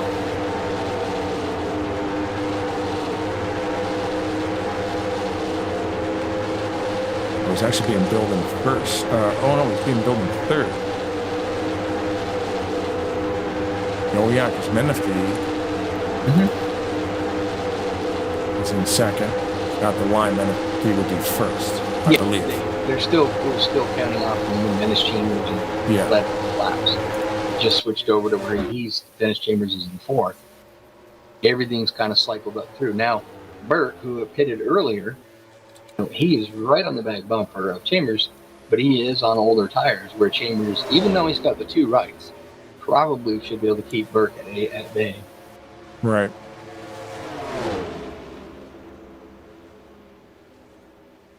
Yeah, see, two rights, but then you don't need the fuel, so just taking two rights and then getting a lower count on fuel too, right? Gets you in and out of there quicker. Couple of spots. You see him take only 2 tires in fuel, and it was in and out quick. But if he took 4 tires and probably more fuel, he'd be even further back. The guys that pitted ahead of him were out there on fresher tires, making up time.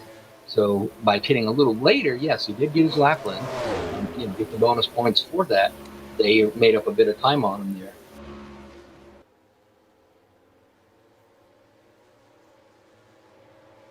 And Burt is got past Dennis Chambers for that 5th spot.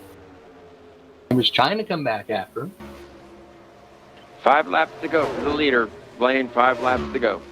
Got the 5 laps to go call from Brian Wolf. Thank you, Brian.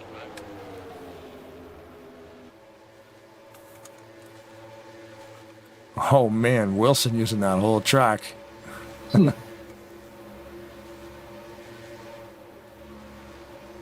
Right up to the wall. I think he might have slapped it a little tiny bit. They say, that's why they put grass on the infield, because if it was asphalt, you try to use it. You watch Menifee going down the front stretch there. He's about clipping that grass with that front splitter. Yeah, they're both doing it.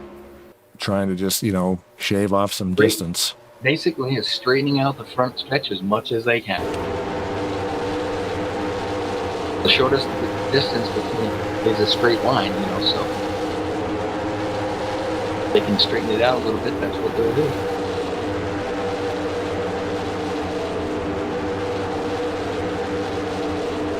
I don't know if Wilson's going to be able to catch the leader here.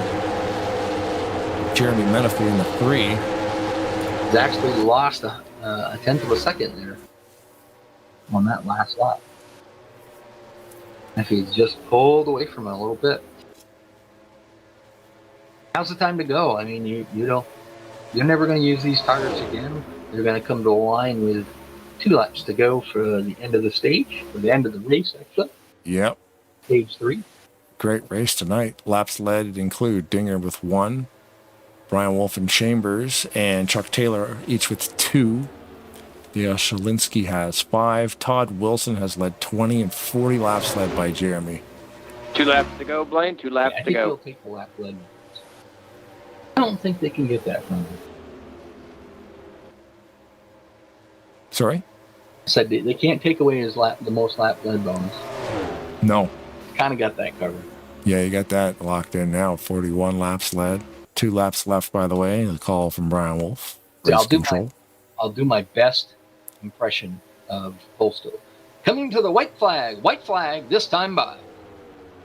Okay. That's what you hear. White flag is out. White flag to the leader. Next time you'll by, coming to the checkered flag this time by, checkered flag.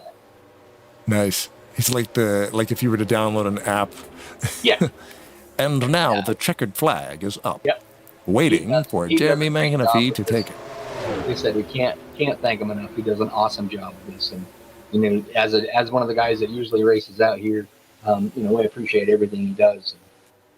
Yeah, it's great when you got guys like that. And like you said too, he's not even on the track tonight. He's here, but he's watching. Your winner. Your winner. Jeremy Menifee. Hopefully we're saying that right. We'll find out afterwards. Yeah. Checkered flag is out. Jeremy Menifee, number 3, wins the race. Todd Wilson. Thank you, Brian Wolf. 3rd place, Chuck Taylor. Brian Wolf also said Menifee, so I think we got it right. Okay. I hope we did.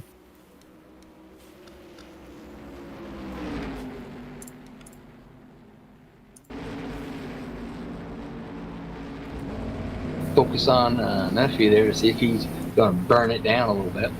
Yeah.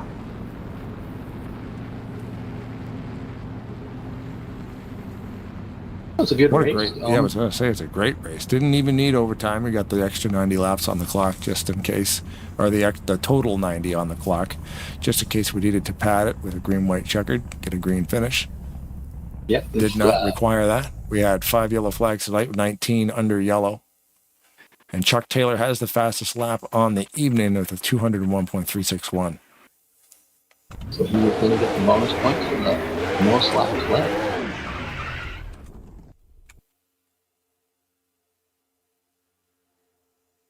Brian Wolf finishing off there in 6th. Dennis Chambers, the points leader, 5th. And Brad Burke going to get that 4th place. That was a good run for him. Let's see if we can grab Chuck Taylor and see how he's doing tonight. Chuck Taylor, you got Rod and Blaine in the booth live. You got a copy. Hey, how are y'all guys tonight? Hey now. Good. Missing the fact that I didn't get a chance to race tonight. I'm whining about that. Gonna do it all night. Yeah, we missed you out there. We could have had a couple more cautions. Oh. Oh, that's cold. I know. Sorry. Cold. That was pretty good, though. It was good. Very good. You had a decent night. I can't tell you the laps of lead. That was obviously, my game kind of messed up halfway through, so I don't have that information. But, you ran out there good, ran solid most of the night. Yeah, I had a good, solid 3rd place car, so, and that's where I finished. I think I finished 3rd in both the stages. So I led a few laps. So. You made up some points on Dennis Chambers a little bit, but not so much on Jeremy. Yeah, well, as long as I gained some on Dennis, my rival. Jeremy and Todd are two of the hardest guys out here to beat. Dennis as well. Obviously, you're right up there with them too. But certain tracks, they've kind of got us all covered. Yeah, it was a good race, man. That last stage where we went green flag, I got beat on pit stops. I'm going to ask the same question to everybody tonight, but you started out with the setup a certain way. Did you make any changes throughout the night? Every pit stop. See? Told and sometimes 2 different changes on the same pit stop. Yeah, you just, little light, little loose, little tight.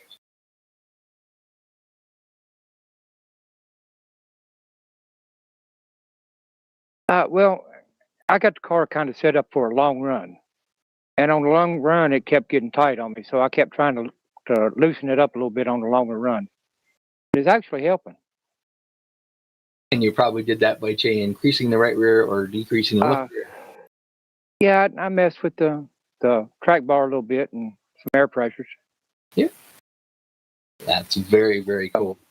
But what a league, huh? Yeah, I love it. I mean, like I said, up here, Jones, and watching you guys run, I absolutely love running with you guys. It's a lot of fun. I tell you, Nelson puts on a night of racing. Yes, he does. And, I think we had 3 cautions tonight. One of them was for a blown engine. And that's a lot for us. Yeah. We normally don't have very many cautions.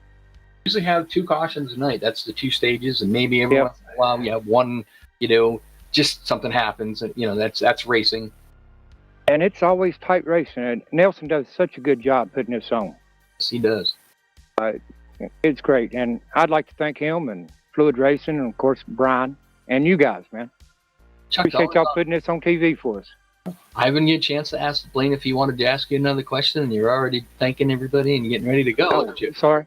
No, Go ahead, Blaine. Ask the question. Go ahead, Blaine. Hey.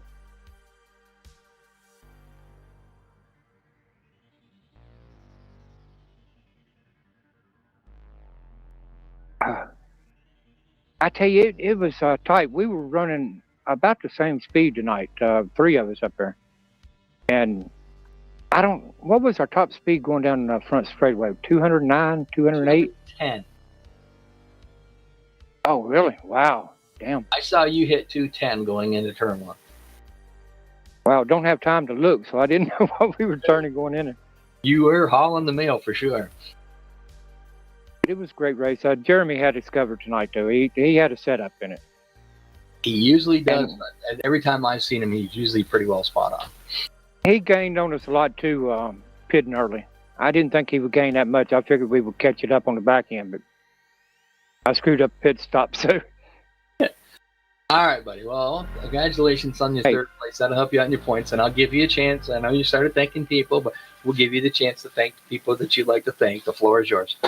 Well, no, I think I thanked everybody, you guys, Fluid Raceways, especially Nelson, man. He works hard to put this on, man. And it's such a great league. This open setup league like this, running stages, that's hard to do, and he does a great job of it. Yes, but I would like to say, get better, Christopher. We'll see you this Sunday. All right. Well, there you go. Your 3rd place finish here tonight. Hopefully that'll help you out a little bit more in points, and, keep up the good work, bud. Thank you, guys, man. Great time. All right. Thank you.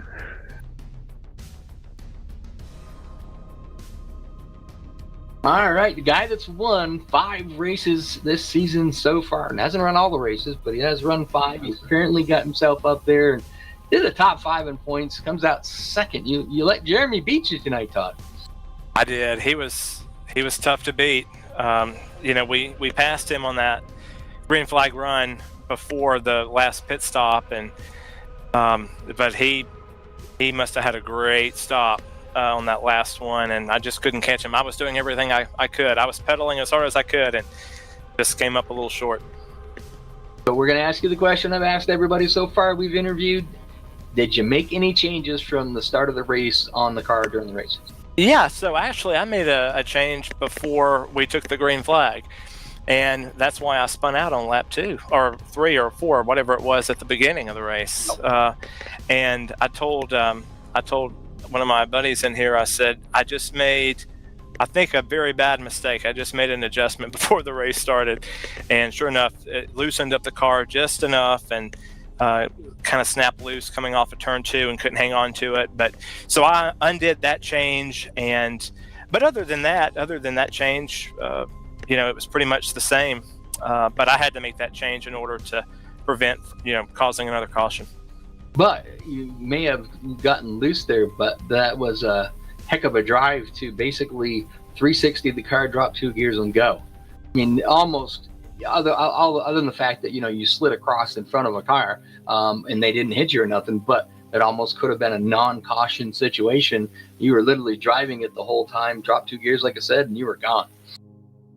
Oh yeah, I was I was just hoping and praying that wasn't going to bring out a caution, because that early in the race, you get two, you got to park it, and so once you get one caution that early in the race, it changes your mindset throughout the rest of the race. So you're not taking as many chances as you normally would, and so it definitely affects your psyche, throughout the remainder of the race. But yeah, we got very fortunate. That could have been big, because that was right there in front of the field. But fortunately, everybody was on their P's and Q's, and we escaped unscathed. There you go. And I know that, you missed a few races at the beginning. Are you going to run the rest of the season and try to see if you can, maybe knock Dennis Chambers, Jeremy McFay, and Chuck T off that top rung there? Yeah, well, we're certainly going to do the best we can. We'll have to see what the work schedule looks like and some of those types of things. But, those guys that you just named off, they're strong competitors, and, they're tough week in and week out. And, it's really a lot of fun. And I would love to have the opportunity to go for another championship if things can align just right. Well, I'd hate to try to figure out how many championship trophies that you have, because I've known that you are a pretty good little shoe, and you won a few of them. Maybe a couple, but no, there's been some other great champions as well. So, that's what's called all-star racing. That's right. Wayne, do you have a question for Todd?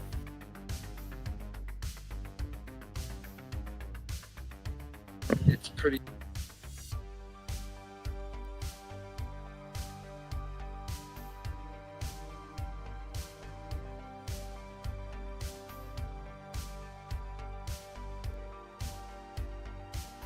I can guarantee you he has what we'll call a Rolodex in his player folder that has setups for every track he's ever raced on. I don't think he has to make new ones, but right, when you start, he's asking if you had to start from scratch, where do you? Yeah. Well, fortunately for me, I had a great mentor starting out, on this game, and he's a very, dear soul to ASR, certainly to me, Autry Waits. We lost him a couple of years ago, and he was kind of a master of setups, and so when he kind of took me under his wing in the early 2010s, he would supply me, with a setup here and there, and so I established a pretty good, like you say, Rolodex, almost, if you will. And, he told me, he said, I'll keep sending you setups until you start beating me.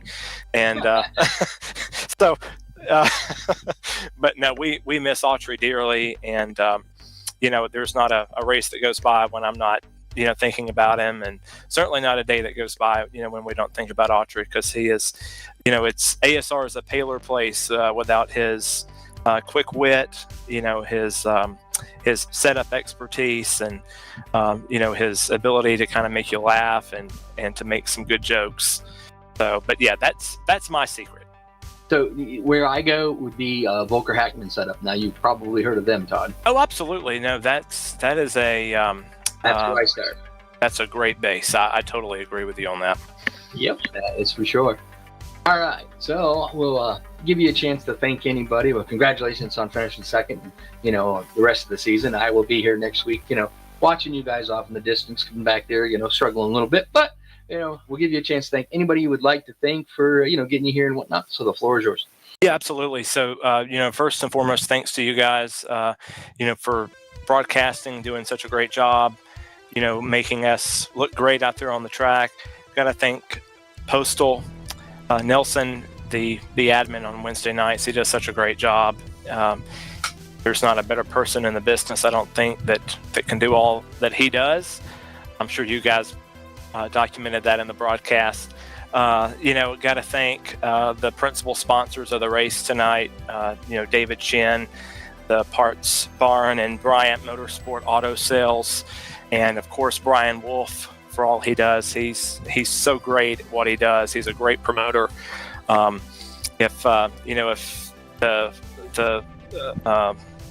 NASCAR Track Corporation Speedway, is it Speedway? I don't know what it is, but if they ever get a hold of him, he would be a great promoter.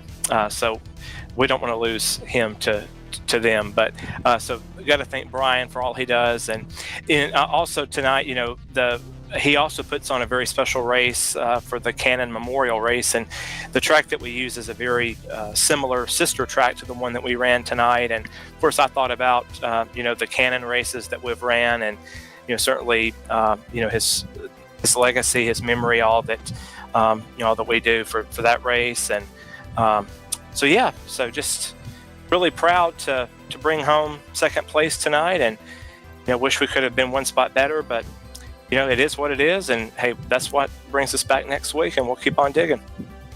All right, well, good job on the second place finish. Congratulations, and looking forward to seeing you race next week. All right, thank you guys. Yep, thank you, sir.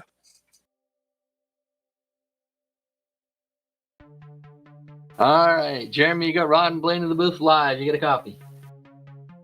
Yes, sir. Okay, first question. How do you pronounce your last name? Hopefully we did it right. Menifee. All right, we got it right. Whew, that was the first question. I was so worried we got it wrong, but you kind of put a hurting on him tonight there. But first question we've been asking everybody tonight from the start of the race: did you make any changes to the car throughout the race? Only the last stop. Yeah, see, you probably put a little more tape on there, did you? Yep. See, I told you, Blaine. Yeah.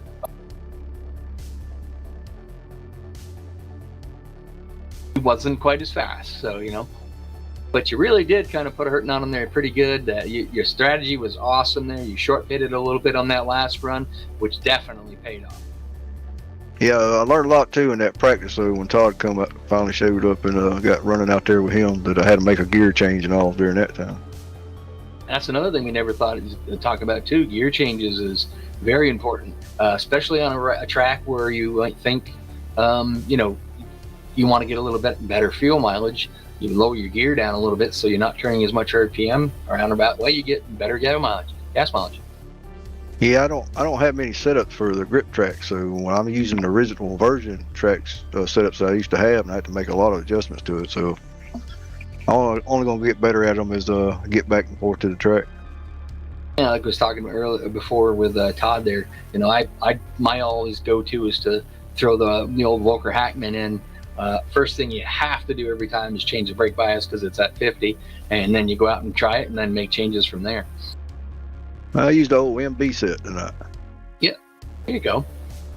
Well, yeah, I'm pretty sure you got a pretty good Rolodex of setups out there that you just grab one and go and then make changes as you need to. And believe it or not, you'll come back here next time around, and I'm sure you'll go out and practice and make changes to that setup.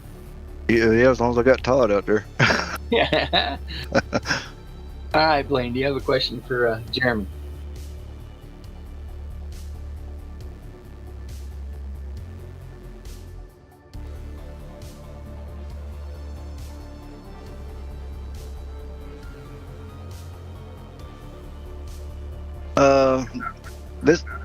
This is the only night they run an open setup, so this is actually the only night that I'm actually interested in.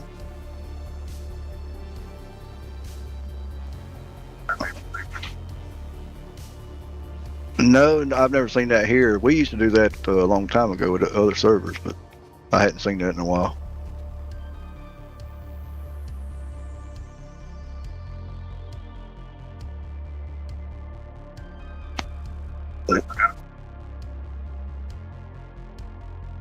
Well, the thing is that you got to put the time in and the practice to adjust it to, and some people don't want to do that. Yeah, because just think about it like this. You go out and practice, it's clear in 75, we'll say.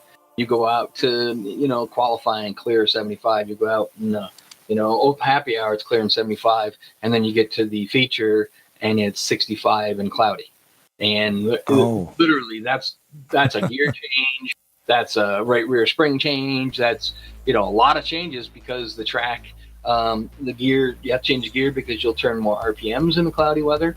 And you have to change your setup a little bit because it will be a little bit looser. So if you were dealing with weather, you would almost have to show up to every track with like 3 or 4 different setups, just depending on the weather change.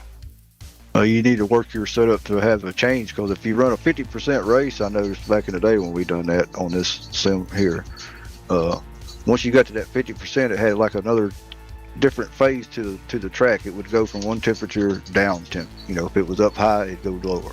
And that changes, believe it or not, it changes quite a bit. I think we was on 75% races. Wow, that's a long wow. race. Yeah. That is a long race. I'm glad you get your 75% races at 4X. We were doing them at 2X. Pitting every 3 laps. Yeah, I don't think anybody runs 4X. That'd be silly. Insanity at its best would be the best way to put it, yes. Yeah. All right. Well, congratulations on the win. And looking at it, it's your 3rd win of the season. You obviously gained points on Dennis Chambers, and everybody else kind of behind you too. So that's a pretty good good run for you. I know you'll be here all season. Do you think you got something for Dennis Chambers? Well, like I said, I have problems when we go to some of these grip tracks with converting my tracks or setups from the original tracks to here. Biggest thing is curve scraping. Yeah. And usually when I try to adjust that out of the car, it kills the speed. Yeah. You start raising the car up, and like I was telling Blaine in the broadcast, you raise the car up, you don't see the difference in the car running around out there, but the air all of a sudden now is going underneath the car. And back then with these cars, you didn't want that. I'd say my worst tracks would be a road course. Well, we got some coming here soon, don't we? I think so. Yeah. All right. Well, congratulations on the win, bud. I will give you the chance to thank anybody you would like to thank for, getting you here. Whatever, the floor is yours. ASR and Postal of All-Star Racing, and Dave. Yeah, we appreciate you guys putting this on. We can't thank Dave enough. The interest in our product too. To come here and air this stuff for all you guys is always cool. You guys spoil us rotten, man, because no matter what night we're here, the racing's phenomenal. Well, I watched some old videos today of the races of y'all's today on YouTube. Oh, nice. Oh, cool. Yeah, did we pass or did we fail? Oh, I liked it. Well, we got a solid C-. There we go. Yeah. Hey. No, man, you're good. Thank you, Jeremy. Better than the FCF that I got in high school. So. Yeah, that's how I passed. Yeah, barely. That was a rough year. You guys are awesome. All right, Jeremy. Congratulations and good luck for the rest of the season. Let's see if you can go out there and take this championship. Yes, sir. Thank you. All right. Good job, bud. Thank you, Jeremy. Have a good night. You too. FCF. That's like how I tune my guitar. Yeah. Well, it was a pretty cool race. I mean, I'm bummed that I didn't get a chance to run out there, but it was a great race to call. And like I said, it's a good thing. I have the knowledge of this, of this series because I do race in it. So I had a lot of fun calling the race for him. I don't want him to make this a weekly thing. No. See, I like that was a great. Like I asked the question there about weather. I'm like, I never even thought of that during the broadcast because that would add an absolute crazy amount of different stuff. It throws a curveball in it like you can't believe. Yeah, because you're talking wind. If it's going down the front straight and it's in your face on the back straight, you've got if you went to Phoenix and it was 120 degrees outside, there's so many things. Well, what you do is you can go into the track INI file and you can actually set parameters. It's the best way to put it, I guess. Well, like a range. In other words, you can say, the weather will never get below 65 or higher than 75. Right. The wind will never get lower than this or, never go higher than that. And you can also set the percentage rate to for clear to cloudy. And most of the time that percentage rate would be about you'd have 80% of it would be clear and you'd have that 10%, that other percentage that would occasionally get you a cloudy. And we did that. We ran in the league that I ran, we had an open setup night that it literally was set up just like that. So you could tighten up those ranges so it's not a completely insane skew. Yep. Which makes sense because when you're going to have a track like Watkins Glen, like in the northeast of the states, and then you're going to run at Phoenix, you're not going to get, you're not in the desert when you're running at Watkins Glen, so you're not going to have 129 degree Fahrenheit track. I've also been with leagues that you ran, it wasn't random weather. It was pretty much, I think they did the same thing where they controlled its limits up and down. But what they would do, there would be a specific day during the week. So if we were running at Michigan, it would be like maybe like Thursday. Let's say just hypothetically we're running it on Saturday, and that Thursday at 4:00 in the afternoon, the admin would go to his phone and see what the weather was at that time. And so that time he would give you the weather, and then that way you would have time to build a setup around that weather. Oh, I see. And then they would copy that weather to the race day. Right. So you would have that weather, and I mean we've had tracks where it was really cold. But that's you had time to go build a setup so that it didn't, you know what I mean? And they didn't change the parameters so much that it would be a big difference. But you would know before they even started the server, you would know that it's going to be cloudy and 45 degrees. Which is so hey, today at like Fontana, here's the stats, and then you set your range. It's never going to fluctuate more than 5% either way, and then everybody can kind of hone their setup, practice it, and then go into that race that day. That's crazy. And they'd have that set up so that if it was supposed to be cloudy, it was cloudy. If it was supposed to be clear, it was clear. Right. So you didn't have that work all week, try to get a setup, show up, and then all of a sudden when the feature comes out, it's raining. Exactly. But if it was a raining scenario, you would be definitely cloudy, and you would be definitely whatever the weather was at that time, temperature-wise. Right. You're just going off, you're going off of cloud cover and temp. Absolutely. But that's cool, and wind speed, of course. But that's awesome. I love that. And you control the direction of the wind. So at that point, if the wind is blowing 10 miles an hour, northeast, it would do that. And what's really, really cool is what a lot of drivers would do is if you got in the car and you were like, well, which way is northeast? You don't know, because why does that make a difference? Well, if the wind is blowing in your face, it will slow you down. If it's blowing behind you, it'll speed you up. If it's blowing across the track on a 45-degree angle, harder to turn. That will affect how that car handles. Yeah. So what you do is you would go out and try to find a flag. And then because the flag always, that is northeast. So you would know which way the wind is coming, so that you could get an idea of what was going to happen. That was the thing with a lot of my replays and like little screens, kind of like the screens you're sort of seeing running right now. I'll turn wind on when I record that stuff because it's cool to see the flag moving. Like it's all it is, really. Just want to see the flag moving. It's such a neat other thing that we never think about, that this sim is so, like, it's 23 or something years old now, and we forget about the weather options because it is literally clear skies, sunny skies, what's the temperature on the track, and what way is the wind blowing, and how fast it is. Because I think you go from 0 mile an hour up to what, like 100? You can get up there quite a bit. Yeah. You can get some crazy fast wind speeds. Yeah. And you're going down the back straightaway and it's pushing against the left side of the car. You got to adjust for that. Now you're going into the turn, getting, kind of the car's getting blown off the track from one side or the other, depending on which way you're going. It's like, that's the thing. It is. Well, there it is. Hopefully everybody enjoyed the broadcast. We had about 100 hits again tonight. 100 views anyway. I don't know how that translates to hits. It's a YouTube thing. I don't really know. But either way, people were watching, so that's super cool. Thank you very much for that.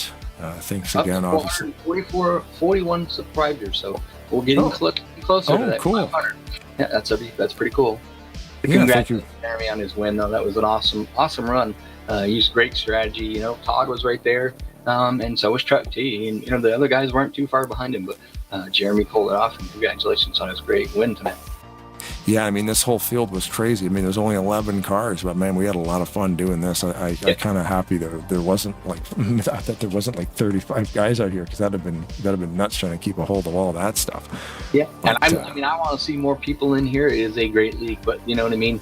I'm not sitting there saying, "Oh, let's get 40 people out there." No, it'd be nice to get around 20, 25, quality drivers to where you have a little bit more competition, a little more fun, but. You don't want to see a bunch of people out there that, just you want guys that can run good, run smooth, and we'd have a lot of fun with. Yeah. Well, yeah, as always, thank you to everybody for watching on YouTube and subscribing to the thing. If you do, that's awesome. If you watch live or on the replay, greatly appreciated. Of course, the All-Star Racing League, David Chim, Bryant Motorsport Auto Sales, the Parts Barn, David Chim, Brian Wolf, and of course, all the drivers. Like I always say, we can't do this without people actually driving. And you guys spoil us rotten, because it's a lot of fun to come out here and do this stuff. So thank everybody very, very much, and I hope you enjoyed the show this evening. Thank you, Mr. Weston. Absolutely. You did a lot of talking tonight, and I appreciate it, because you know your stuff when it comes to all the mechanics. Yeah, a little bit. Just a little bit. And of course, I'm Blaine Donlan. That's Rod Weston. Thanks for watching. And if the women don't find you handsome, they should at least find you handy. Keep your stick on the ice.